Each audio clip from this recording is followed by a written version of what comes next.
여러분 안녕하십니까? 예, 김지성입니다. 오랜만입니다. 한 8일 정도 지난 것 같은데, 좀 상당히 저도 이전에 비해서 건강도 그렇고, 다만 좀 뭐죠? 이 그 경화증, 경화증은 상당히 많이 풀렸어요. 다리도 그렇고, 다만 이게 발이 아직까지도 힘이 안 들어가서 좀 지방이 없이는 못 걷는다는 그런 게 좀 있고, 눕거나 앉았다가 일어날 때 바로 이렇게 앞면으로 이렇게 일어서지 못하고 뒤로 돌아서서 네 발걸음으로 했다가 그다음에 뭔가 짚고 일어나는 뭐 이런 식인데요. 열심히 해야 되고 다만 이 미각 때문에 뭐좀 어쩔 수 없네요. 먹지 못해서 계속 그냥 기력이 좀 없다 할까요? 그러니까 좀 억지로 걸어도 뭐 거의 한 7,000보, 8,000보 정도 병원에 갔다 오고 나면서 걸으면은 바로 그냥 쓰러지듯이 좀 자기도 하고 뭐 이렇게 하는데 그리고 참 좀 이제는 지났죠. 저번 10월 며칠 날이었던지 그 장원재 박사님이 저한테 문자를 보내셨더라고요. 물론 그게 저한테 개별적으로 보내신 건지 아니면 이게 단체 문자를 이렇게 보내신 건지 참 그 아버님이 소천하셨다는 소식을 비보를 들었습니다. 그래서 또뭐 찾아가 뵙지도 못하고 해서 그냥 마음만 전하고 개별적으로 좀 문자도 보내고 해서 참 뭐 그 복영식 결혼도 있고 좋은 일이 있었는데 또 아버님께서 그렇게 되셔가지고 참 안타깝고 다시 한번 이 화면을 통해서 삼가 고인의 명복을 빕니다. 힘내시고 장 박사님. 하여튼 뭐자 그래서 그 오늘 저도 뭐 그 박사님한테 그 문자를 받고 나서 보고 아버지 생각이 나더라고요. 뭐 우리 아버지는 막 결국은 저 만나 뵙지 못하고 제가 북한에 가는 바람에 만나 뵙지 못하고 일본에서 돌아가셨는데 우리 아버지가 돌아가신 것이 96년이었어요. 우리 아버지가 어 96년 맞지? 네네. 95년도인가 그 한신 대진재라고 해서 대재앙이 일어났을 때 95년도인지 6년도인지 아마 기억이 안 나는데 그때 돌아가셨는데 우리도 고향이 또 그쪽이라 간사이 지구라서 거기에서 돌아가셨는데 그 지진 때문에 돌아가셨나 했더니 후에 보니까 간견변으로 혼자서 그 임대 아파트 사시다가 그냥 돌아가셔서 거의 한 일주일 만에 발견이 됐다고 해요. 사회복지과 분들이 아버님이 너무 서식이 없어가지고 집에 가정 방문을 해보니까 뭔가 벌써 그때는 뭐 냄새가 막 나가지고 그래서 뭐 일단 관리인을 불러서 열어보니까 이제는 부패되셔가지고 돌아가셨더라. 사인은 역시 간견변이었어요. 뭐 간이 상당히 안 좋다고 그러죠. 뭐 저도 처음에 한국에 왔을 때 간이 안 좋다고 신체 검사에서 뭐 그런 이야기 듣고 술도 그때 안 마시고 했는데 하여튼 그때 북에 있을 텐데 아마 쉽지 않을 겁니다. 저 아마 내가 처음인지 뭐 다른 사람도 그렇게 받아본지 모르겠지만 갑자기 그 최신석, 뭐 우리는 우체국이죠. 우체국 배달원이 정보용지를 그 국제 정보용지를 가져오는 거예요. 이것도 뭐야 해가지고 보니까 그 뭐지 내용은 우리말인데 일본말로 표기해서 정보를 친 것이 아니라 로마지. 어. 그러니까 영어 알파벳으로 이렇게 썼더라고요. 그 알파벳으로 쭉 해서 뭐 아버님 급사망 뭐 이렇게 해가지고 쓴 거를 일본어를 영어로 알파벳으로 이렇게 쭉 써가지고 발음 그대로 그걸 보고 그 다음에 몇 시에 전화하자는것까지 있었어요.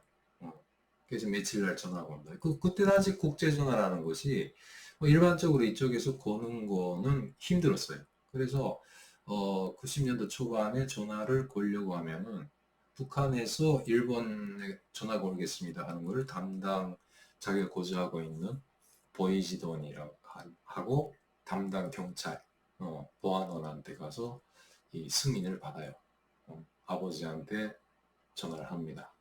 내용은 뭐뭐뭐 때문에 이유는 뭡니다. 그래서 써가지고 그 다음에 그것도 자기가 속해 있는 기관 직장에 가서 당비서 승인을 받고 그 다음에 행정 책임자 뭐 소장이나 지배인이나 그런 사람한테 또 사인을 받아. 그거 가지고 뭐 호텔에 있을 때도 있고 전신전화국이라고 해서 북한은 따로 있어요. 전화만 관리하는, 통신만 관리하는 쪽이. 거기에서 이 국제전화소가 호텔에도 있다가 그다음에 그 전신전화국에서도 생겼다가 뭐 여러 가지였는데 그 전 단계는 뭐냐면 우체국 소장, 예, 책임자. 그 각도 우체국에 있는 소장방이 숫자가 전화번호가 1번이었거든. 그래서 일본의 친척들한테 편지를 해서 몇 월 며칠 날, 뭐 한 달 후나 두 달 후, 몇 월 며칠 날 몇 시에 기다리고 있겠습니다. 그러니까 뭐 평양시면 평양시, 뭐 평천구역 또는 뭐 중구역 1번으로 전화해 주세요. 그러면 우체국 소장 방으로 와요. 그러니까 그 전화 그날을 편지해 놓고 편지 받았는지 안 받았는지 확인이 안 되지만 아무튼 그래도 편지가 갔으리라고 생각을 하고 그날 네, 기다리는 거죠. 묘하게. 그러다 전화가 오면은 받아서 머시머시 하고 하는 겁니다. 그 후에 좀 발전을 해가지고 이쪽에서 신청을 해서 평양에 통신센터가 생기고 일본의 그 전전 공사인지 뭔지 전화국 쪽에 그쪽하고 정부 간에 뭐 계약이 돼가지고 국제전화를 콜렉트 콜도 하게 하고 뭐 이렇게 여러 가지로 발전을 했는데 저기는 그랬어요. 그 전보에 그 날짜가 제시돼 있더라니 그래서 우체국 소장한테 갔죠. 참 재밌어요. 전화하러 가냐 자기 전화하는데도 우체국 소장이 우리 때문에 전화하는 사람 때문에 퇴근을 못 한다고 대체 보면 8시 반 이후에 전화가 오거든요. 그럼 또 소장한테 또 도시락을 따로 싸가지고 가져가서 또 먹으라고 줘서 뭐 먹이고 거기다 북한은 무조건 술 한 병은 무조건 끼워야 되고 좀 또 우리 또 뭐 북성교포들인 경우는 또 거기다 또 뭐 또 맥주도 사가고 담배도 또 한 두 갑 세 갑씩 또 주고 뭐 이러면서 또 전화요금은 안 들지만은 그 대신에 소장한테 그런 것도 주고 뭐 이러면서 살았어요. 뭐 일단 그래서 있다가 그 사촌형 제 고모 사촌 형이 전화가 온 겁니다. 그래서 내 아버지 이번에 돌아가셨다. 뭐 이래가지고, 그래서 뭐 사인은 이런 거다. 그래서 6월은 자기가 내년이라도 가지고 오겠다. 해서 결국은 그놈이 안 가져왔어요, 6월을. 안 가져오기도 잘한 것 같기도 하고, 뭐 제가 아시는 탈북자분, 그 북에서 우사하시다 오신 분은 어떻게 이제는 뭐 지방에서도 북한은 화장을 하잖아요. 그 유골함을 안고 그다음에 탈북을 한 친구도 있어요. 예, 그래서 좀 집에다 현재 모시고 있는데 하여튼 뭐 그래서 결국은 전화로 아버지가 돌아가셨다는 걸 알고 결국 뭐 불효자식이죠. 가보지도 못하고 어쩌지도 못하고 참 그것도 죄스럽기도 합니다. 그래서 베나TV에 한참 그 찍다가 일본의 오사카 지역에서 그 일본 그 방송을 기획을 해가지고 그쪽에 살고 계시는 탈북자분들을 특별 탈탈탈로 해가지고 간 적이 있어요. 박현수 씨하고 나. 그 영상 다 있을 텐데 지금 다 내려놔가지고 이제 장 박사님께서 그 영상 다 올려놓으시고 저는 뭐 아무런 상관이 없으니까 예, 거기 좀 뭐 베나TV 좀 뭐지 그 영상에서 나오는 거라도 좀 보탬이 됐으면 좋겠고요. 그래서 그때 가서 일본에서 촬영을 하면서 그 우리 아버지가 안장돼 있다고 하나요? 북한에서 안치 안장이라고 하는데 그때 있는 그 준산사라고 해서 절이에요. 예. 뭐 그 지역에서는 꽤 큰 절이더라고요. 사진이랑 다 있는데 거길 갔어요. 예. 먼저 친척 집에 갔다가 아버지 편의 친척, 그러니까 제가 살던 곳에 친척분들이 계시니까 간다고 하니까 어디로 가라 그래서 갔는데 그 일본의 절은 우리도 그런 데 있나요? 사찰 가는 데 보면 계단이 엄청 길어요. 네. 몇백 개 되는 것 같아요. 아무튼. 근데 왜 그렇게 높은 데다 만드는 거는 그건 이해가 되는데 경치도 좋고 아마 땅이 좋으니까 거기다 좋겠죠. 예. 조경이 좋으니. 근데 그 계단 쫙 올라가는데 보니까 그게 그 계단을 올라가면서 그 고인을 생각을 하라는 거예요. 예, 그러면서 힘들게 올라가면서 뭐 일단 자기 정신도 좀 다스리고 뭐 그렇다고 하네요. 근데 그 중산사라는 절에는 그 옆에다 에스컬레이터를 설치해놨어요. 뭐 어르신들이 그 어떻게 올라갑니까? 그 긴 계단을. 예. 그래서 뭐 그냥 일단 자기 마음 내키는 대로 힘들게 올라가시는 분은 올라가고 옆에서 또 에스컬레이터 타고 올라갑니다. 그래서 가서 그 다음에 유고를 어떻게 찾을까 했었어요. 그래서 가지고 와서 한국에다 안장을 할까라고 생각을 했었는데 뭐 그때는 뭐 형편이 지금 같지 않으니까 어떻게 해서 예 할까 했는데 벌써 아버지는 그 무연불이라고 해가지고 예, 일본말로 무엔보토케라고 하는데 연고가 없는 예, 무연고자가 돼 있어가지고 유골 자체를 그 자기 일가 친척이 안 찾아가면 뭐 10년인가 지나면 그거 다 합장을 한대요.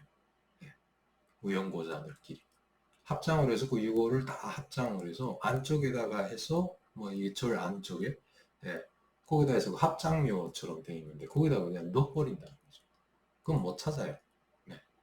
그런 상황이라고 하더라고요. 거기 있고 예, 스님한테 사정을 이야기하니까 스님이 깜짝 놀라요. 아, 북에서 왔냐고 하면서 야, 그 아버님이 좋아하겠다. 뭐 이러면서 그때 가서 뭐 일단 예, 이 아버님을 뵈러 갔었죠. 참, 그 아버님이 여러 가지 있었지만, 그리고 자식이 뭐 제 혼자니까 저를 엄청 이쁘고, 제가 도연히 이뻐하는 것만큼 이뻐해 주셨는데, 뵙지 못하고 그냥 그렇게 돌아가시고, 마지막으로 아버지하고 국제전화한 것이 돌아가기 한 3년 전인가? 네, 그때 전화했던 그 목소리 아직도 귀에 쟁쟁하거든요. 그 북한에 한번 간다는 게 못 갔다. 그리고 뭐 아버지가 너를 못 볼 수도 있는데 라는 이야기를 하셨어요. 어디 아파요? 하니까 뭐 특별히 아픈 건 없는데 아무튼 그 손주들 좀 잘 키워라.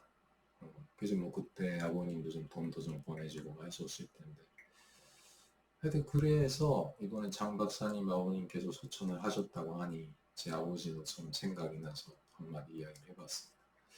자, 뭐 일단 그 제 방송인데 뭐 특별히 뭐 네, 무슨 이야기를 할까 쭉 하다가 예전에 제가 북한에 살았던 이야기를 이어갈까 합니다. 일단 뭐 대학을 졸업을 하고 예, 대학생 선생님이 됐잖아요. 그때 당시 제가 다녔던 대학이 원래 전문학교. 네, 뭐 이게 살짝 그 북한의 당시 교육 제도에 대한 걸 좀 말씀드리자면 전문대가 있고, 예, 그 다음에 이 뭐지 정기대학이라고 해가지고 정규대학이라고도 하죠. 5년제가 그러니까 예비학부까지 5년제가 있고 그 다음에 예비학부까지 4년제 대학이 있었어요. 예. 그러니까 뭐 각도마다 평양은 내뜨고 예, 각도마다 의학대학, 농업대학, 공업대학, 예, 그리고 사범대학 2개, 그리고 교원대학 이건 무조건 있어요. 예. 그 다음에 그것 말고 80년대 초반까지만 해도 전문학교가 많았어요. 농업 전문학교, 예. 자동화 전문학교, 예. 이게 자동화라는 게 IC 쪽이에요. 네. 자동화 전문학교. 그 다음에 경공업 전문학교. 뭐 이런 전문학교들이 예비학까지 합해서 뭐 2년, 3년짜리가 있었단 말이죠. 네. 이게 단기 교육이잖아요. 근데 이거보다 또 초단기 교육이 또 있었어요. 양성소라는 것이 그 밑에 또 있었어요. 6개월, 8개월짜리. 네. 상업간부 양성소라는 거. 네. 재정간부 양성소. 그 다음에 간호원 양성소. 뭐 이래가지고 6개월 더. 근데 교원 양성소. 해가지고 그 6개월 동안 단기적으로 교육을 받고 각 부문에 대한 자격을 따요. 근데 이게 그 정식 자격이 아니라 준 자격이에요. 네. 일단 그 자격을 따서 요리사라면 그 준 요리사 자격을 따가지고 가서 그 부분에 가서 종사를 합니다. 하다가 1년인가 2년 후에 급수사정 시험이라는 걸 치거든요. 예. 모든 각 직종마다 북한은 다 급수가 있다고 했잖아요. 4급, 3급, 2급, 9에 뭐 공군, 인민, 뭐 개관인 이런 식으로 올라가는 것처럼. 그 다음에 그 시험을 치는 거죠. 네.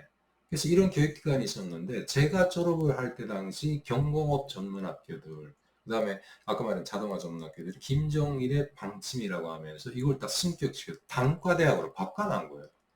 학제도 늘리고 1년 동안. 단과대학이 새로 생긴 거죠. 예, 그러니까 전문학교 때보다 기구 인원수가 늘어나기 때문에 그게 자리가 생긴 거예요. 예. 그래서 저는 뭐 여러 번 그 방송에서 말했지만 그 대학에 있는 간부과 예, 하고 좀 이렇게 요사모사해서 사업을 해가지고 예, 원래는 고등학교, 중학교 선생님으로 가야 되는 걸 그 자리를 깨뜨려서 간 거죠. 저 체육 선생님하고 그다음에 그 영어 선생님을 하시던 분인데 그 영어 선생님을 하던 그 동기의 아버지가 그 여러분들 다 아시다시피 연락서라고 해서 대남공장을 하는 네, 거기서 뭔가 하는 사람의 자식이었어요. 그러니까 뭐 일단 뭐 저보다는 계급적으로 또 위죠.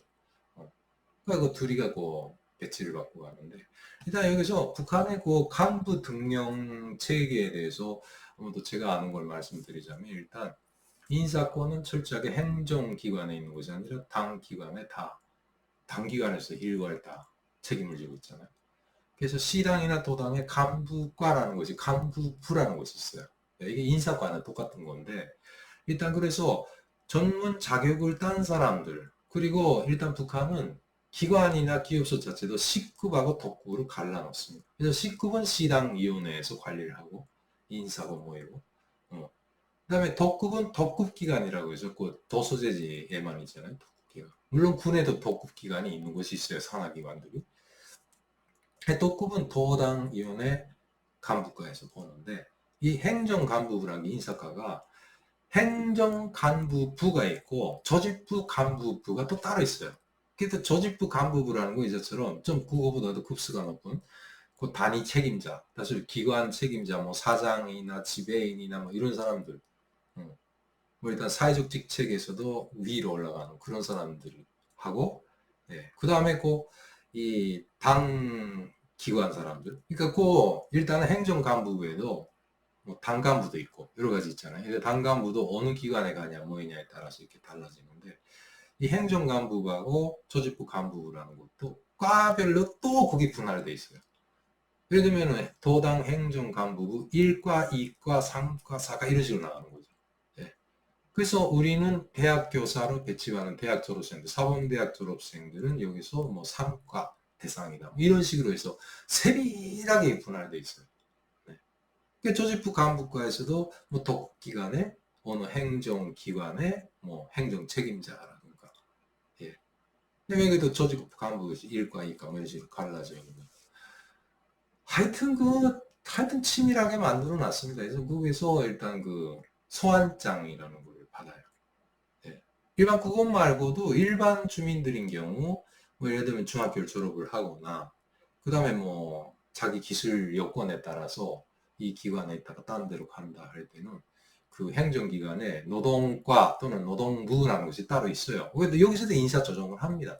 근데 이거는 당 기관이 관할을 안 해요. 그러니까 계급적으로 보면 이게 사회적 직책이 자기네가 관리하는 대상이 아니기 때문에 뭐 북한식으로 면 지도계층이 아니니까 그냥 냅두는 거죠. 일반 노동자나 이런 사람들. 그거는 시나 도에 있는 노동국이나 노동부에서 바로 파견장이라는 걸 떼가지고, 예. 그 다음 거기서 그 파견장을 발급을 하면은 그대로 가야 되는 거죠. 근데 일단 저는 뭐 대학 교원이기 때문에 행정간부에서 배치를 받고 갔는데 그때 당시 이야기했던 거예요. 보면 우리 어머님이 일본에 계셔가지고 또 뭐 일본 국적으로 기화까지 하다 보니까 뭐 그것 때문에 법적에서 비준이 안 된대 뭐 어쨌든 막 지지리도 왜 먹었어요 그때도. 근데 뭐 일단 뭐 저로서는 뭐 그 사회에서 어쩔 수 없이 살아야 되니까 뭐 그땐 탈북이라는 꿈도 못 꾸잖아요. 네. 북한은 뭐 대학 교사가 돼가지고 뭐 오로지 저는 그 어찌어찌 해서 후담이라도 평양에 꼭 가서 돌아가서 거기서 살고 싶다. 아무래도 지역과의 격차가 심하니까 친구들도 다 평양에 있었고 게다 그래서 대학에 배치를 받고 갔습니다. 네, 갔는데 우리 집에서 꽤 멀었어요. 자전거 타고 한 20분 30분 정도 거리인데 야 하여튼 그 자전거를 중국제 자전거를 샀는데 그때 얼마 중국제 자전거가 없고 거의 다 그때 당시 그 북한 남자들이 그 자전거를 그 북한산 자전거인데 뭐 갈매기라든가 제비 이런 이름이 달린 자전거가 있었는데 뭐 그 말에 의하면은 뭐 갈매기나 제비 같은 건 다 재소자들, 예. 뭐 우리 말 형무소 교도소 안에 있는 재소자들이 조립을 한 거다. 뭐 그래서 질이 좋다 뭐 이런 이야기도 있었는데 그런 자전거 타고 다니. 그리고 중국제 자전거가 그때 당시 조금씩 그 화교들 있잖아요. 각종 화교들이 이야기를 하면 자기네하고 화교들은 마음대로 드나들었어요 그때.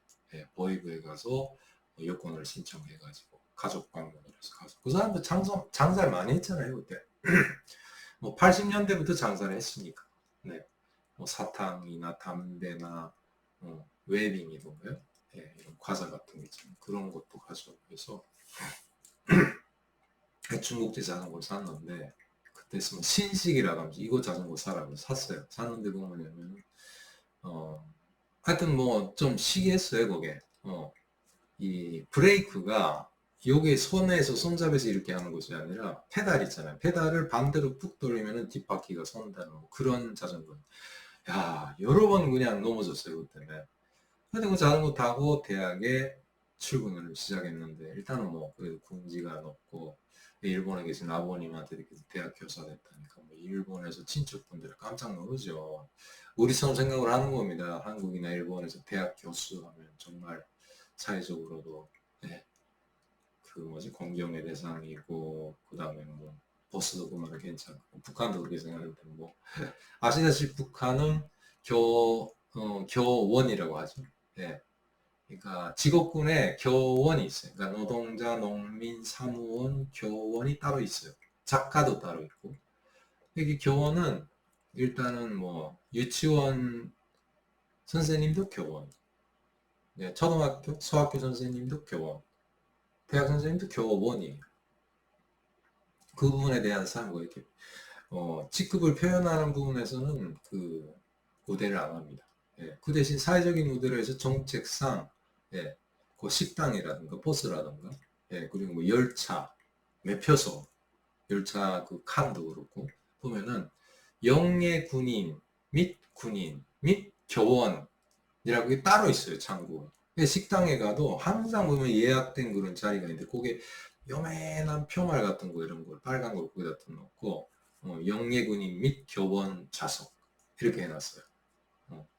그러니까 그 자기 선생님 그 신분증만 보이면 그런 데 가면 우선적으로 앉고 열차를 타고 갈 때도 뭐 예전에 열차 잘 다닐 때 그 매표구가 따로 있어가지고 우리 그 장애인 매표구처럼 기다리지 않고 거기서 바로 해가지고 간다. 뭐 이런 제도가 있었어요. 뭐 후에 그것도 다 엉망이 됐어요. 네, 뭐 열차도 안 다니지, 버스도 안 다니지.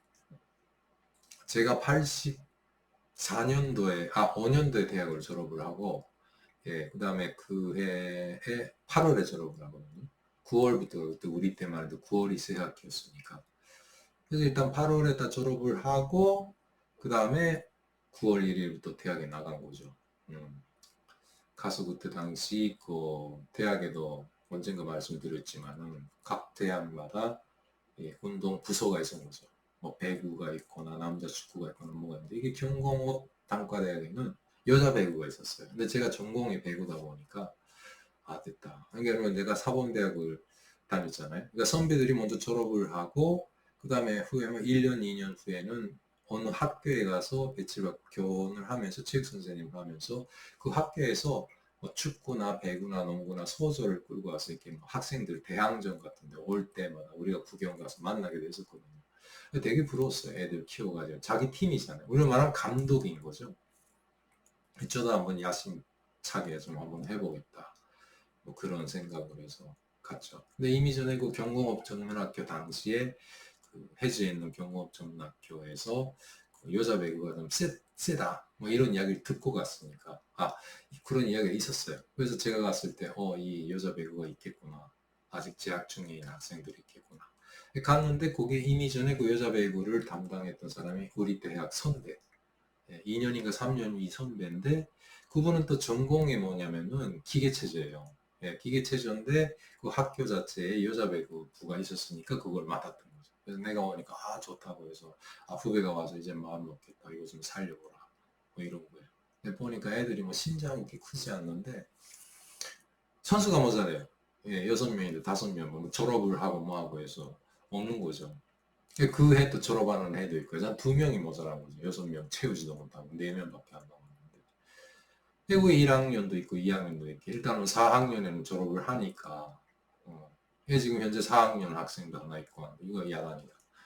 어떻게 할까? 일단 뭐 그래서 대학교원 생활을 시작을 했는데 역시 편해요. 네. 일단 뭐 어찌 보면은 정말 그 훈장자리 음, 편하게 했습니다.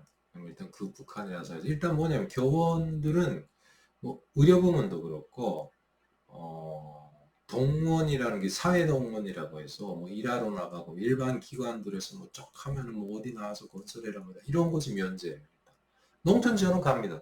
네, 농촌 지원은 가는데 그 외 기타 사회동원이라고 해서 일체 일하는 곳이나 뭐 그런 데 동원은 안 시켜요. 이거 왜 편하죠? 수업을 하는데 그 대신에 그 학생들 데리고 농촌에 나가잖아요. 대학에도 담임선생님이 계세요. 예, 북한은 그대로예요. 그리고 북한은 대학 자체가 반군사 지휘 체계로 만들어져 있어가지고 대학 자체를 내적으로는 연대로 표현을 하거든요. 예, 그러니까 대학생들끼리 어디 집회나 뭐나 모이면은 뭐 어디 사범대학 연대, 뭐 김일성 종합대학 연대, 뭐 그 연대로 호령을 해요. 청년동맹에서 나와가지고. 그러니까 이렇게 그 다음에 학부가 대대로 구성되어 있고, 그 다음에 학급이 소대예요. 근데 중앙대학처럼 이렇게 규모가 큰 데는 중대도 있어요. 예. 학부 안에 또 과가 좀 너무 크니까 그 중대로 해가지고 중대 안에 또 소대 만들어 놓고 뭐 이런 식으로 돼 있는데 일단 내적으로는 그렇게 부르고 그 다음에 우리 학급에서 책임짐 뭐 우리는 회장이라고 하나요? 네, 회장이라고 하는데 북한은 소대장 동지라고 불러야 돼요. 네. 하여튼 그래서 뭐 대학 생활을 하는데 그래서 그 대학에 갔더니 뭐 역시 갔죠. 그래가지고 좀 체육 선생님은 비교적 수업 수가 작아요. 그리고 우리는 그 대학에 왜 체육 선생님이 있냐면 과정 안에 대학교 2학년까지 예비학부까지 합해서 3학년까지만 체육 과정안이 있어요. 그 다음부터는 전공 분야에 대한 과정을 집중적으로 배우고 그러니까 예비학부의 기초적인 교육부터 시작해서 1학년, 2학년 본과에 올라가서도 거기서 뭐야 기초교육들. 그러니까 뭐 정치 과목은 전 학년 다 따라가고, 예. 김일성, 김정일에 대한 그 시잘데기 없는 거, 그건 그 계속 끝까지 배워야 되고, 예. 나머지 전공 분야 중에 뭐가 있냐면은 사회 과목들, 예. 일단은 뭐 철학도 있죠, 예. 일단 우리 사범대학인 경우는 뭐 사회주의 아동 심리학이라던가, 예. 그 다음에 우리 체육학 보니까 그것도 연관성 있게 또 인체 해부 생리학 뭐 이런 것도 있고, 그 다음에 주체 철학이라고 철학, 뭐 이런 것도 있고, 일단 그 자본주의, 그 정치 경제학은 재미있었어요. 자본주의 편 배워가지고 사회주의 편 배워가지고 뭐 이런 식으로 해서 아이들 기억이 나는데 그 교수님이 저 뭐야 자본주의 편을 먼저 배워가지고 사회주의를 배워주거든요. 그래야 자본주의하고 비교해서 사회주의가 좋다 뭐 이러는데 뭐 거의나 우리는 듣고도 무슨 소리인지 몰라요 자본주의 편. 네, 그래서 뭐 잘 모르겠습니다 하면 자본주의 경제에서 그냥 너네가 기억하는 거는 자본주의 경제는 잉여 가치 이것만 기억을 해라. 이것도 무슨 소리인지 모르겠고 그때 당시는. 하여튼 그런 식으로 배웠던 그 과목들 때문에 체육 수업이 있으니까 대학에도 체육 선생님이 있는 거죠. 네. 그래서 체육 수업이라는 게 빈도가 꽤 많잖아요. 네. 일주일에 각 학급별로 뭐 하나씩이니까. 네. 제가 다니던 그 학교 대학에 되면 경공업단과 대학에는 뭐 학부가 몇 개 되는 가 기억이 안 나는데 뭐 식료학부, 발효학부, 피복학부, 경공업학부, 편직학부 뭐 이런 것들이에요. 대체. 뭐 해서 뭐 거기에서 요리도 배워지고 이 옷을 이렇게 만드는 재단도 배워지고 편직 이 뭐야 이렇게 뭐 있잖아요. 그거 무슨 개실 같은 거를 이렇게 톨실 같은 거를 이렇게 무슨 스위트를 만들고 막 하는 그런 쪽의 기계 편집기 뭐 이런 것도 있고 신발과도 있었다 신발학부 그러니까 발효학부라는 거는 기본 식료품에서 그 발효 제품들 그런 거를 이렇게 전공으로 배워갖고 하는 데가 있고 경공학부는 메인이죠 메인 학부 경공업 전문학교 단과대학이니까 뭐 여러 가지 경영이라는 이런 걸 배워주는 그런 곳이었는데 대학 생활하면서 그뭐 대학교 선생님 생활하면서 그러니까 수업도 얼마 없고 그다음에 수업이라는 게 학생들은 뭐 계속 그냥 아무래도 그 뭐지 대학 수업이라는 게 90분이거든요 강의 시간이. 그러니까 엉덩이 아프죠. 예, 일단 뭐 공부하는 애들만 대학에 오는 건 사실이니까. 예. 그리고 가끔씩 체육을 하게 되면은 뭐 다 좋아해요. 근데 그 여학생들인 경우는 또 움직이기 싫어가지고 또 밖에 나오기 싫어해요. 어떤 때는 뭐 애들 컨디션 보고 뭐 밖에 날씨가 덥거나 춥거나 하면 야 오늘은 그냥 뭐 교실에서 강의하자 해가지고 들어가서 뭐 제가 적당히 뭐 뭐 국제 정세나 뭐 이런 거를 제가 얻어들은 이야기 같은 거 특히나 거기서 뭐 너무 지나치게 또 뭐 외국에 대한 이야기를 하게 되면 또 걸려요, 보통. 예. 그러니까 뭐 아무튼 그런 여러 가지 이야기를 해서 뭐 애들로서 뭐 일본에는 뭐 이런 게 있다더라. 뭐 선생님 일본에서 태어나서 이렇게 조국의 품에 안겼다 뭐 이런 식으로 미화해가지고 일단 이렇게 알려지고 여러 가지 이야기하고 농담도 하고 대학 기간에 연애하지 마 뭐 이런 식으로 뭐 그래서 그 입당권으로 좀 인기가 좀 있었던 것 같은데 뭐 애들이 좋아하죠. 그러면 1시간 동안 휴식이나 하고 네 그래요. 졸린 사람들은 잘하고 그랬어요 저는. 네. 뭐 그런 식으로 해서 대학 생활을 참 재미나게 하면서 그 배구 소설을 좀 이렇게 살려보자고. 네. 그 대학에는 또 뭐가 있냐면 우리 남한에도 한국에도 있지 않나 뭐 잘 모르겠는데 북한은 그 대학생들 체육 선생님한테 특별 폰트라고 해가지고 그 저 뭐야 특별 전형 입학이라고 하나요? 특별 입학이라고 하나요? 아마 그런 식으로 해서 체육 선수들을 이렇게 스카우트하는 방법으로 해서 체육 선생님이 그런 학생들을 체육 선수로 해서 영입을 하는 그 입학 제도가 있거든요. 예. 한 명인가 두 명인가 이렇게 있어요. 해마다. 예. 그래서 일단 그 먼저 간 우리 선배한테 말해서 야 이거 학생들 그 선수들 좀 보충해야 되지 않냐 했더니 뭐 황해남도 재령군이라든가 어디 군에 가게 되면 거기서 그 선수가 있다. 졸업하고 지금 사회생활하는 애들이 있다. 그래서 한 2명 정도 하내는 거. 뭐 혹시 그 우리 시향민 분들이 많이 보시니까 황해도 안압군하고 재령군이라는 거 있잖아요. 여기 기본 쌀고장이에요. 예. 거기서 아마 그때 그 6.25 때랑 우리 그 대한민국 쪽으로 이렇게 남쪽으로 오신 분들이 꽤 되실 거예요. 예. 그래서 땅 갖고 계셨던 분들. 그게는 보면은 참 비옥해요 땅이. 예. 근데 거기 또 안악하고 재령에 또 있는데 재령에는 또 광산이 있고 안악에는 그 무슨 거분이 있잖아요. 거분 유명한 안악궁 토동가요? 뭐 제가 그렇게 해서 거기 보관 좀 뭐지 그런 역사유적도 있고 하는 건데 꽤 유명한 데죠. 단지 그 볼만이다 보니까 산이 없어서 그 지역 사람들에게 땔감이 없어가지고 볏짚밖에 없는 거예요. 예. 그래서 좀 고생을 하시는 분들인데 뭐 쌀은 좀 그래도 되는 곳이라서 그 안악하고 재령을 합해서 그 재령 나무리벌이라고 하거든요. 거기 황해도 지구에서는 그 북한에서 전반적으로 이게 주요 곡창지대 뻘이 3개가 있는데 일단은 뭐 아시다시피 예전에 그 이순만 정권 때만 해도 우리 대한민국이었던 연백군 네.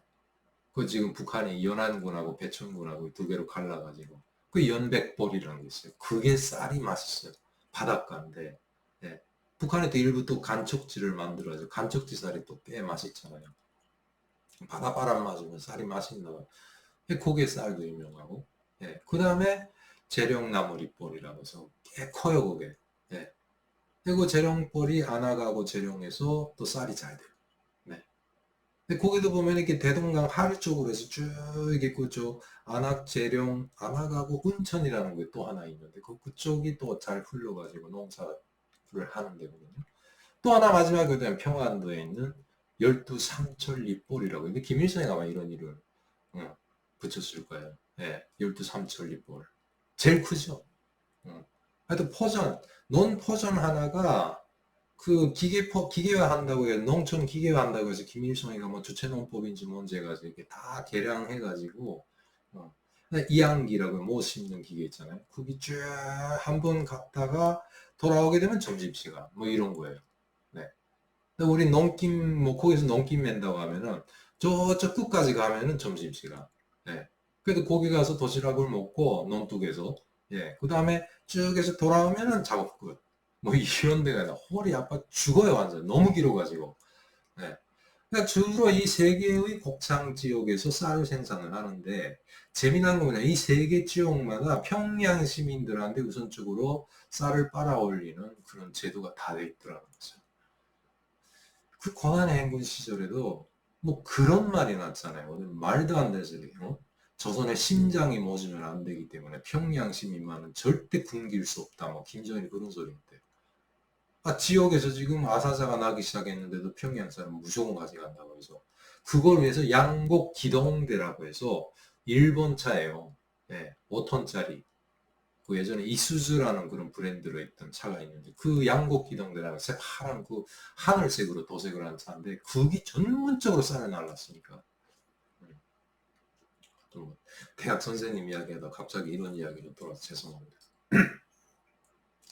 하여튼 그게 선수 선발을 하러 갔어요. 예. 안하기는 안압운행, 예, 군 운행이죠. 운행에서 운행 그 부지점장인가 뭔가 하는 그 집의 딸인데 꽤 잘 살더라고요. 그때도 보니까 운행은 역시 뭐 한국은 어떤지 모르겠는데 북한은 그때 당시 사람들이 예금 그때만 해도 예금을 할 때였던 것 같아요. 예, 아직도 그 이후로 80년대 말인가 아무튼 그 기억이 안 나는데 갑자기 이 사람들 다 예금했던 것들 돈 못 찾는다고 해가지고 진무 때려죠. 그 우리도 처음에 그 정상적으로 생각을 해서 돈을 갖다 집에다 두는 게 아니라 은행에다 계속 저금을 해놨는데 없대요 돈이. 네. 그래서 거기 아시는 분한테 물어봤더니 뭐 국고 자체가 텅텅 비어가지고 돈을 못 주게 됐다 뭐 이래. 근데 일단은 사회주의 계획경제라는 것이 예산제이기 때문에 은행을 끼지 않으면은 무현금 행표 뭐 이런 거 들어보셨잖아요. 현금 행표하고 무현금 행표. 그러니까 우리 수표 같은 건데, 예. 저도 일단 작가 동맹 했을 때 그런 격리 업무를 해봐서 알아요. 예, 재정까지 맡아서. 그래서 일제 기관의 비품이라든가 뭐 여러 가지 그런 거 있잖아요. 뭐 예를 들면은 책상, 의자, 고정재산이나 이런 거를 살 때는 무현금 행표의 용지가 있어요. 예, 거기다 X를 써요. 중에서 이번에 책상이랑 구입을 해야 되겠다. 그러면 가구 공장에 가서 이 책상 이런 거 주문을 하는 거죠. 그러면 거기서 가격이 나오잖아요. 전표가 나와요. 그럼 전표에 있는 가격을 그 무현금 행표에다 써가지고 그거하고 전표, 명세서하고 은행에 갖다 주는 거예요. 그럼 은행에서 거기서 자동적으로 그 가구 공장의 예산에서 이렇게 이만큼 돈에 이걸 들어갔다. 차방 대방, 예. 차방으로 집어넣어주고 뭐 이런 식으로 해. 그럼 우리는 가구를 날라오는데 뭐 이런 시스템이었거든요. 하여튼 그래갖고 당시 은행에 자주 왔다 갔다 하다 보니까 없다는 거예요 돈이. 절제 그냥 말도 안 되게 그때부터 사람들이 은행을 신뢰 안 하기 시작했고 지금도 같잖아요. 뭐 지금 뭐 여가지 뭐 말하는 거 보니까 뭐 김정은 정권 들어와서 김정은 때 무슨 뭐 상업은행인지 산업은행인지 또 하나 만들어 갖고 지금은 이렇게 개인 간에 뭐 이체도 된다고 해요. 뭐 충전식으로 뭐 어찌 한다나 카드 같은 게 있어 갖고 뭐 했는데 뭐 여전히 아직도 뭐 신뢰도가 없는 거죠. 언제 어떻게 될지 모르니까 그 나라는 북한은. 그래서 그 은행에 가서 그 안악에 있는 친구를 봤죠. 아, 키도 크고 멋있는 거예요. 이거 무조건 잡아야 되겠다. 그리고 좀 중학교를 졸업을 하고, 예. 아빠가 좀 좋은 직장에 놓겠다고 해서 미배치로 떨고 놓고 집에 좀 놀고 있는 거예요. 무조건 가자. 응. 그래서 그냥 대학에 가자 해서 제가 올 때 데리고 왔고, 또 하나 또 재령에 갔더니 저처럼 또 북송교포 집에 또 딸이더라고요. 저 아버지 어머니가 반가워서 우리 딸 좀 대학에 좀 데려갈. 근데 그때도 말씀드렸지만은 얘는 대학에 못 가면은 거기서 시집을 가기 전까지 광산에서 일을 해야 되는 거죠. 네. 광산 석탄 광산하고 그 탄광 부문에서 일하는 거, 농촌에서 일하는 부분, 어촌에서 일하는 부분들 거기서 못 빠져나가게 한다고 그랬잖아요. 북한의 기국 원칙이. 어. 그래서 그냥 뭐 무조건 데려갑니다. 이게 그 재롱에 있는 친구가 키가 더 커요. 거의 매달 70 정도인데 그때 당시 여학생들 이제 70짜리 없었거든요. 배구 경력도 있고 하니까 좋다 해가지고 그다음에 그 애들 데리고 오겠다 작정을 하고 그다음에 안 하게 있는 건 아빠가 무조건 데려가래요. 좋다 해서 데려와가지고 일단 기숙사에다 집어넣고 입학수 소개 안 됐지만 너 여기서 있다가 오전에 놀다가 그 강의 다 수업 끝나게 되면 강의 끝나면 방과 후에 우리 뭐 일단 체육관이라고 해서 원래 그 북한의 대학마다 보일러가 있어요. 큰 거. 그러니까 뭐 교사, 기숙사 몽땅 되게 보일러를 돌려서 스팀을 이렇게 돌려야 되니까 보일러실 큰 거 있는데 그거는 그 우리가 갔던 경공업 대학 자리에는 원래 있던 보일러를 다 폐쇄하고 새로 줬거든요. 근데 거기 통통 비니까 그걸 체육관 대신으로 했는데 배구 코트가 절반밖에 안 돼요. 근데 그걸 해도 어디입니까? 실내 체육관이 있는 대학들이 얼마 없는데 지방에 평양에 다 있지만 그래서 일단 우리는 실내 체육관이 있단 말이에요. 나머지 야외에서 해야 되는데 반 코트라도 그러니까 전략 뭐 트레이닝 뭐 이런 걸 할 수 있단 말이죠. 그래서 데려와서 오전에 놀고 있다가 오후에 학생들, 대학생들, 배구부 친구들이 강의가 끝나면 오후에 연습을 하라. 뭐 이래가지고 참 그때는 그래도 보람이 있었던 것 같아요. 네, 그래서 그 재령 친구는 후에 좀 데려오기로 하고 그 다음에 그 대학의 간부과에 있는 책임자한테 가서 자 얘네들 둘입니다 해서 다 수업을 하고 하는데 졸지에 학장이라는 사람이 뭐 그때 당시 대학이 신설이니까 뭐 건설도 많이 해야 되고 뭐 보수도 해야 되고 뭐 할 게 많았어요. 원래 무슨 기관이었던데 그 자리에 들어갔으니까 기관이 좀 낡았죠. 건물들도 그렇고 그다음 벽들도 다 헐었고 해서 하고 있더니 간부 딸을 받겠다는 거예요. 그래서 너 체육 선수는 올해 못 받겠다고 이야기해가지고 야, 뭐 학장 선생님 그건 아니죠. 그래서 내가 그래서 서로 의견이 안 맞아가지고 근데 뭐 아시다시피 북한의 행정 예, 지휘 체계라는 거는 뭐 무조건 위에서 한마디 하면 찍소리 못 하잖아요. 그것 때문에 엄청 빈정상해가지고 뭐 할 의욕도 안 나고 당장 그때 그 북한은 대학생 경기가 9월 5일이 기본이거든. 9월 5일 교육 태세 날이라서 교육 날이냐. 그걸 준비해가지고 해야 되는데 그냥 그 선배 선생님한테 야 이거 야 뭐 어쩔 수 없어 학장 선생님이 그렇게 말하면 뭐 우리 어떻게 뭐어 그 뭐지 우리 그 부하들이 어떻게 그걸 갖다가 뒤집겠냐 해가지고 뭐 좀 열심히 해보자고 했던 거지. 그때 막 풀이 죽어가지고 그때부터 대학 교사를 하기가 싫어진 거야. 음. 야 이거 먼저 한번 좀 뻔때나게 좀 한번 여자 배구를 좀 추겨서 해가지고 해볼까 했는데 그래서 뭐 일단 뭐 불만이라기보다 북한 사회 체계에 대한 상하 간의 그런 예, 뭐 절대성 북한에서 말하자 무조건성 뭐 복종 뭐 이런 거 거기에서 막 불만을 품기 시작한 거죠. 음.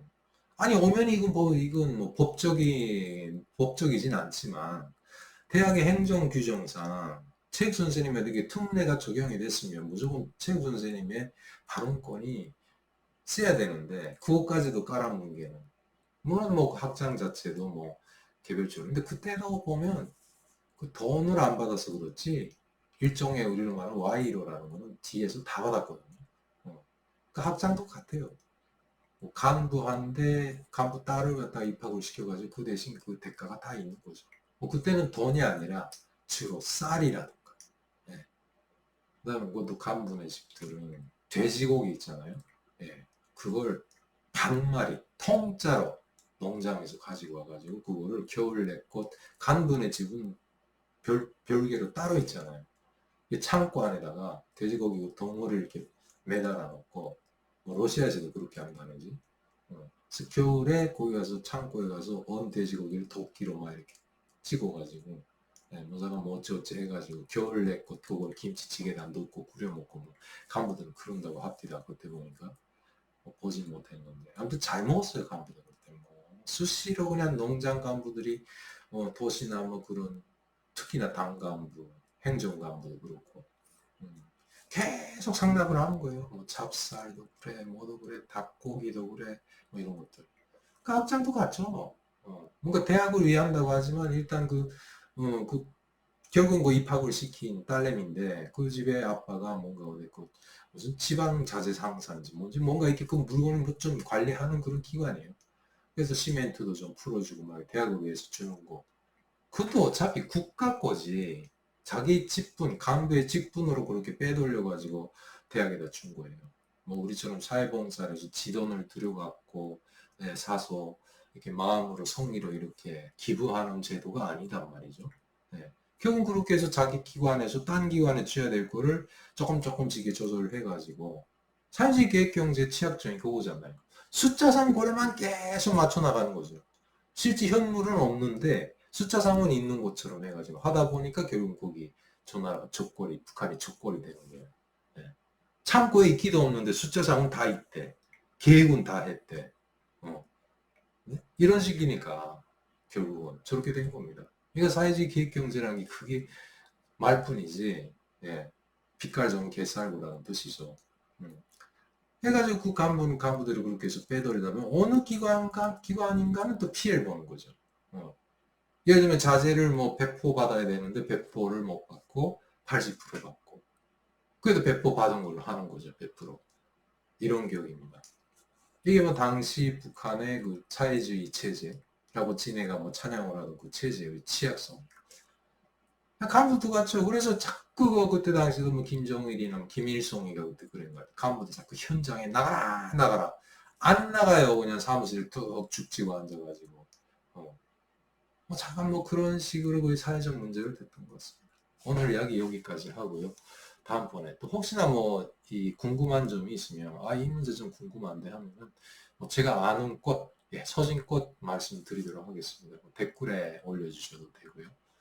아마 곧 제 메일이 개별적으로 있을 겁니다. 거기다가 질문을 하셔도 되고, 그냥 마음 가볍게 해주시면 좋고, 그리고 재산 말씀드리는데 좀 앞으로 좀 제발 좀 저 지금 너무 그냥 뭐 눈 뜨고 볼 수 없는 그런 글귀들은 죄송하지만 삭제하고 있습니다. 지금. 사전에 뭐 요즘 유튜브 기능이랑 그런 쪽에서 또 뭐 잘 돼 있어가지고 먼저 검토를 하고 그 다음에 삭제할 건 하고 게시할 건 게시하고 이런 식으로 하는데 좀 지나치시더라고요 보니까. 일단 뭐 많은 분들이 응원을 해주셔가지고 좀 거기에 힘입어서 계속 이렇게 활동을 하고 있지만 죽는 날까지 좀 얼굴도 점점 좀 좋아지는 것 같고 많은 분들 이렇게 성원을 해주셔가지고 다만 뭐 지금 뭐 솔직히 말씀드리면 경제적 활동을 못하니까 정말 힘드네요. 뭐 나갈 거 나가고 뭐 해서 아무리 혼자 살아도 하여튼 그렇습니다. 그래서 좀 악플 좀 자제해 주시고 뭐 미운 마음이 있으면 좀 더 좀 어른스럽게 좀 대해 주셨으면 좋겠습니다. 저도 60 넘었고요. 뭐 재산 말씀드리지만 장원재 박사님 하고의 관계 뭐 이번에 저 부고 때문에 저는 그렇게 생각을 합니다. 저한테 개별적으로 보내신 걸로 알고 그리고 또 중가운데 또 우리 둘이를 돌아 아시는 분도 뭐 언젠가 좀 풀리지 않을까요? 라는 생각도 하고 있다고 하니 하여튼 뭐 기회가 다서 그런지 적은 액수지만 장보경식 결혼식하고 장원재 박사님 아버님 초청하시는데 제 소소한 마음을 표현하시는 기회가 있어서 참 감사하고요. 열심히 하겠습니다. 다음번에 또 뵙도록 하죠. 안녕히 계십시오. 김지성이었습니다.